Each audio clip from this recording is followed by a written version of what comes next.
Perusahaan ini menghadapi ketidakstabilan internal, dipicu oleh keputusan impulsif dari pewaris muda yang baru menjabat. Di tengah kekacauan itu, muncul seorang karyawan disiplin yang tanpa sengaja menjadi penyeimbang. Bukan untuk mengambil alih, tetapi karena kondisi menuntutnya. Jika ingin melihat bagaimana dinamika ini berubah, lanjutkan menonton video ini.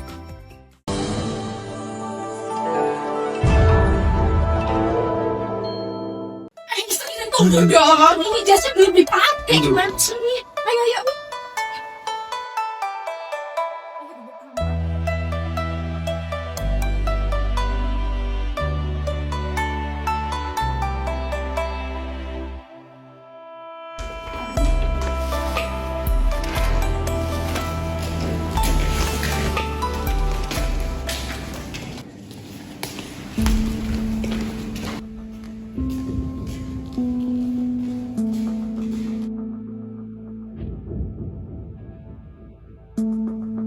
Tuan Lee, meeting udah berjalan setengah, Anda baru datang. Bagaimana ini?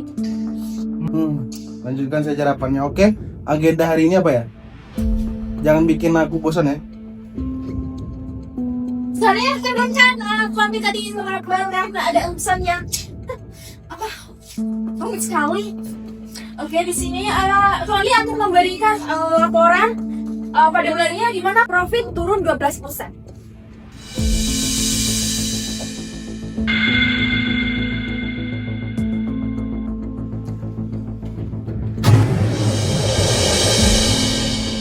Angka. Hidup itu bukan cuma soal angka. Tuan Lee, data justru menentukan arah. Jadi kita perlu keputusannya konkret, Tuan Lee. Kau pikir aku nggak tahu? Aku CEO sekarang. Aku yang nentuin jalan perusahaan ini. Ngerti kau? Tapi arah Anda berubah setiap minggu, Tuan Lee. Investor mulai resah. Ya udah, biarin mereka bukan urusan saya.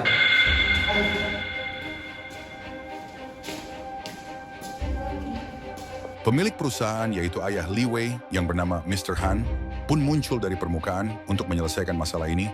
Mr. Han merasa resah akan kelakuan anaknya yang mengatur perusahaan sesuai moodnya. Dan tindakan yang dilakukan oleh Mr. Han adalah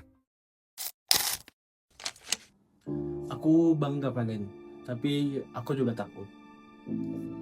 Tuan Lee hanya butuh waktu, Mister. Waktu tidak membuat badai berhenti, Glenn. Waktu menunjukkan siapa yang berdiri di tengahnya, Melin.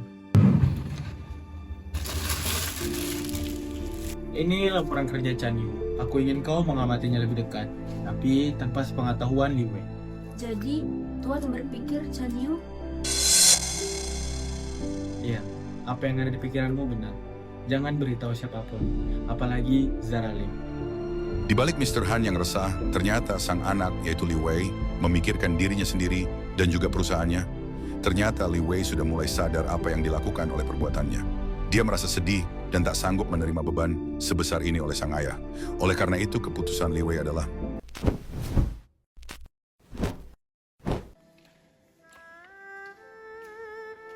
Tuan Lee, Anda belum pulang. Lin, menurutmu mereka semua mikir aku anak-anak yang bermain jadi bos ya?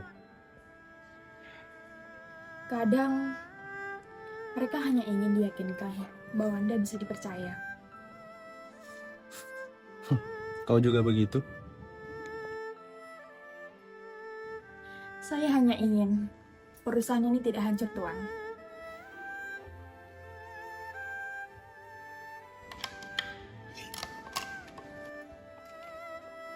Ayah membangun ini dengan darahnya. Dan aku malah hampir menghancurkannya dengan emosiku. dikarenakan kinerja Li Wei yang buruk. Saham perusahaan turun dan terus menurun secara drastis, yang dimana itu membuat para investor seperti Gauris marah, yang akhirnya menimbulkan konflik antara para investor dengan perusahaan, lalu dikarenakan karena sudah kelewatan yang akhirnya Mr. Han turun ke lapangan, yang akhirnya. Lagi dan lagi saham kita turun. Kalian ngapain sih? Kalian tuh nggak sabar, jadi perusahaan besar itu butuh waktu. Rekan-rekan, yang kita butuhin itu arah, bukan waktu. Arahku tuh jelas, kalian yang bisa. Cukup.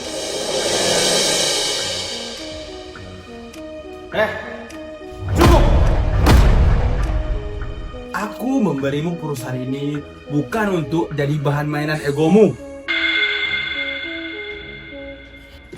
Aku hanya ingin membuat perusahaan ini lebih modern, Ayah. Dengan menghancurkan disiplin dan rasa hormat, itu bukan bentuk modern, itu kekacauan. Cenium, maju. Mulai hari ini, aku akan memindahkan jabatan CEO dari anakku, Liwei, ke Chanyu. Jadi, aku gagal ya? Tidak, no. Kau bukan gagal, tapi masih harus belajar. Setiap pemimpin dunia harus belajar menundukkan ego dan emosinya dahulu, baru bisa memimpin dunia. Sejak hari itu, perusahaan mulai berubah. Liwei masih emosional, tapi kini ia belajar menahan diri. Chen Yu bukan pengganti, melainkan cermin. Dan di antara ambisi dan disiplin, lahirlah keseimbangan. Nah, dari video tadi, apa yang kalian tangkap dari perusahaan si Liwei? Jadi, kita lihat tadi, Liwei jadi CEO tapi emosinya stabil. Nah, dari drama itu, kalian bisa belajar tentang emosi, mood, dan EQ dalam dunia kerja ya teman-teman. Nah, emosi itu perasaan yang muncul cepat dan kuat. Contohnya ketika Liwei yang dikritik tadi langsung emosi atau marah. Contoh emosi itu cepat, reaktif, dan langsung meledak. Kalau mood itu suasana hati yang lemah dan gak jelas apa sebabnya. Misal Liwei lagi bad mood. Akhirnya di hari itu semua keputusan jadi gak jelas. Mood rusak sama dengan produktivitas runtuh. Nah, jadi kalau pemimpin menggunakan emosi dan mood untuk pekerjaannya seperti Liwei tadi, itu bisa bikin tim bingung, kerjaan berantakan, dan lingkungan kantor yang toksik teman-teman. Nah, jadi untuk kalian itu penting banget untuk mengkontrol diri kalian.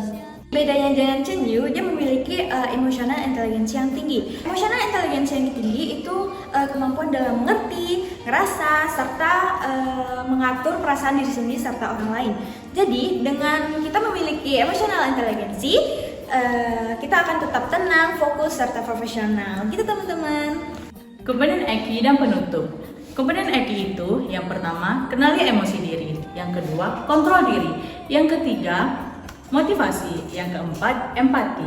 Dan yang terakhir, skill sosial. Jadi kalau Liwei belajar dari ini, dia bakal jadi pemimpin yang lebih baik. Jadi pesan dari drama tadi adalah emosi boleh, tapi tetap harus bisa dikendalikan ya.